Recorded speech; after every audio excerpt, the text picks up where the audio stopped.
OC SP সব এখন রাত্রে পালানোর চেষ্টা করতেছে যারা। আবার দুই একজন দেখি ফেসবুকে স্ট্যাটাস দিচ্ছে বিদায় বাংলাদেশ, এয়ারপোর্টে যেয়ে টার্মিনাল থেকে একটা ছবি তুলে বাড়ি দিয়ে ফেসবুকে স্ট্যাটাস দিচ্ছে বিদায় বাংলাদেশ, অথচ বাড়ি থাকে। বুদ্ধি, শয়তানি বুদ্ধি। আল্লাহ, বিদায় বাংলাদেশ, এয়ারপোর্টে যেয়ে টার্মিনাল 1 বিদায় বাংলাদেশ, ছবি ফেসবুকে, অথচ বাড়ি পলাই রয়েছে, পুলিশ যেই তাকে পারি। মানে এগুলো কৌশল, মানে অনেকেই বুদ্ধি করে না। একজন মরে যাওয়ার সময় সন্তানদের বলছে, শোন আমার মৃত্যুর পরে পুরনো কাপড়ের কাপড় দিয়ে মাটি দিবি, যেন নতুন কাপড়ের কাপড় কিনিস না। কেন? বলছে এটা একটা কৌশল, এটা একটা বুদ্ধি। কি বুদ্ধি? আরে বাবা এটা বুদ্ধি অত শুনতে না, আব্বা না বললে হবে না।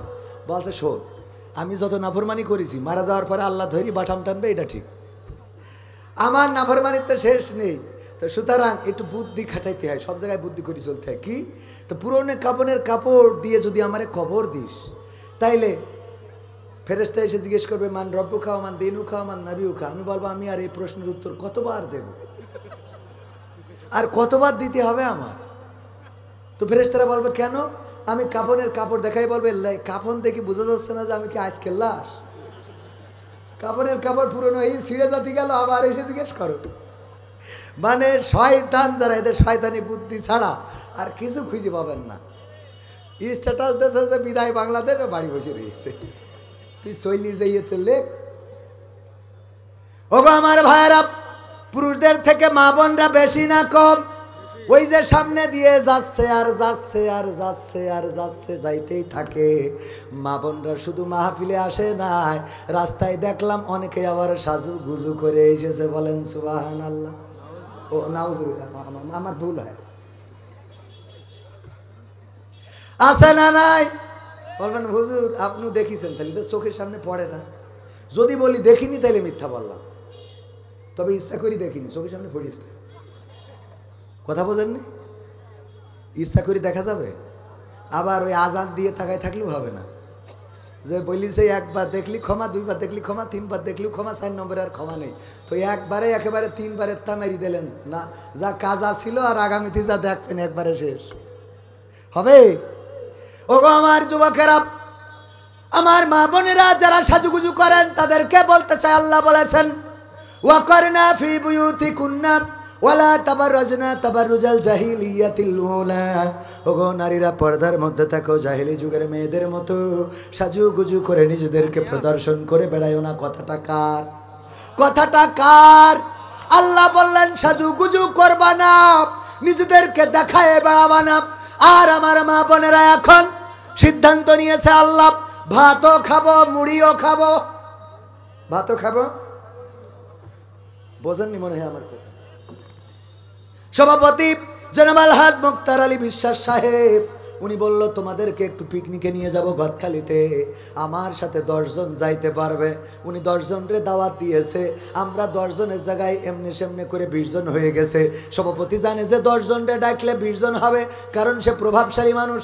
এই জন্যে বুদ্ধি করে 10 জনের জন্য ভাত আর 10 জনের জন্য মুড়ি ভাজা এই জাতীয় কিছু নিয়েছে, যে অন্তত যদি লোক বেশি হয় তাইলে কিছু লোকের ভাত খাওয়াবো আর কিছু লোকের মুড়ি খাওয়াবো।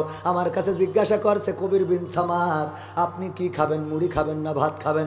আমি বললাম ভাত খেয়ে তারপর মুড়ি খাবো। বেকায়দা না? উনি বাঁচাতে চান যে যদি কেউ ভাত খায় তাইলে মুড়ি খাওয়াবো না, আর কেউ মুড়ি খাইলে ভাত খাওয়াবো না। বলে দিলাম ভাত খেয়ে তারপর ওই যে ডাক্তারের কাছে যে জিজ্ঞেস করছে না, ডাক্তার বলেছে যে শোনেন আপনার যে শরীরের কন্ডিশন, আপনি এখন থেকে সকালে 1টা, দুপুরে 2টা, রাত্রে 2টা রুটি খাবেন। তা বলছে হুজুর ডাক্তার সাহেব ভাত খাওয়ার আগে না খাওয়ার পরে? বলছে শয়তান তোর ভাত খাওয়াবে না বলেই তো বলছি রুটি খাতে। ও খাওয়ার আগে না পরে হিসেব করতেছে রুটি খাবে। ওর বেকায়দা অবস্থা হয়েছে বলেই তো একটু কন্ট্রোল করে দিচ্ছে যে 1টা রুটি 2টো রুটি 2টো রুটি। ও বলছে ডাক্তার সাহেব ভাত খাওয়ার আগে না পরে? কথা বোঝেননি? হ্যাঁ 4 মধ্যে আমি যদি শেষ করতে পারেন করে দিই, আমারও কষ্ট আছে। বলবো আর একটু? হ্যাঁ 4টে পর্যন্ত তো ভালো করে বুঝেন। আমি টাইমের ব্যাপারে খুব এলাক, আমার খাতি দেন না দেন টাইমটা ঠিক রাখ। আমার 2টা জিনিস ঠিক রাখতে হবে, একটা হলো আর্থিক বিষয় আর একটা হলো টাইমের বিষয়। এই দুটোরে জীবনে যে গুরুত্ব দিতে পারিনি সে জীবনেরই গুরুত্ব দিতে পারিনি। বোঝেননি? সময় মানেই তো জীবন, আমি যতজনের টাকা ধার দিয়েছি খুব কম লোকই পাইছি যে টাইম মতো রাইট টাইমে টাকা পরিশোধ করেছে। এমনকি ইমিডিয়েট একজনের টাকা ধার দিয়ে জানুয়ারির 16 তারিখ 15 তারিখে দেওয়ার কথা, ফেব্রুয়ারির 15 চলে গেছে, না যাই না এখনো যাবে। আমি চাইছি, বলছে ভাই চাপ দিয়েন না, আমি লাইন মতো করে দেবানে আমার সাথে থাকি। আর একজনের টাকা ধার দিয়েছি 2 লাখ, দিতে লাস্টে 5,000 বলছে, ও 5,000 তো দেবো না। এমন আছে কলা বেচা টাকা, কি কবেন টুকটাক করে। এই জন্যে এই জায়গাগুলো গুরুত্ব দেওয়ার দরকার আছে না নাই? লেনদেনে যার স্বচ্ছতা নাই সেই ব্যক্তির জীবনের কোনো স্বচ্ছতা নাই। যদি সে দাড়িওয়ালা হয়, হুজুর হয়, ইমাম হয়, মাওলানা হয়, মৌলবী হয়, তাও একই অবস্থা।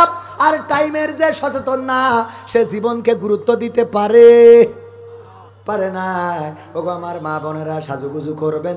আল্লাহ রাব্বুল আলামিন বললেন, ওগো নারীরা তোমরা সাজুগুজু করো না, পর্দার মধ্যে থাকো। আর জাহিলি যুগের মেয়েদের মতো বেপরদা হয়ে নিজেদেরকে প্রদর্শন করে বেড়াইও না। এখন বেশি দূর যাওয়া লাগবে না, গদখালিতে যান। কথা কয় না? হলদে শাড়ি, মাথায় ফুল, ঠোঁটে লিপস্টিক, তারপরে আবার তার কাটার বেড়া কালো করে বাউন্ডারি আছে না নাই? ওরে বাবা, কালো মানুষটাও আলকাতরা বেগমটাও পরিমণি এত সাজুগুজু করেছে ওই গদখালিতে, আবার ফুল মাথায়। এইগুলো দেখার জন্য আমার যুবকেরা যায়, ওই দেখে মাথা নষ্ট হয়ে যায়। আব্বা বিয়ে দে, বিয়ে দে, বিয়ে দে। এইগুলো দেখে বিয়ে না দিয়ে রাসূলের হাদিস দিয়েও তো বিয়ের অনুরোধ জানানো যায়। রাসূলের হাদিস আছে না? বিশ্বনবী বললেন, ওগো আমার সাহাবীরা শুনে নাও, যদি তোমরা স্ত্রীদের সাথে মিলন করো, যদি নারীদের সাথে স্ত্রীদের সাথে সঙ্গম করো, তোমাদের স্ত্রীদের সাথে যখন তোমরা একান্তে সময় কাটাও, এই সময়ের জন্যও আল্লাহ রাব্বুল আলামিন তোমাদের আমল নামায় সওয়াব লিখে দেন।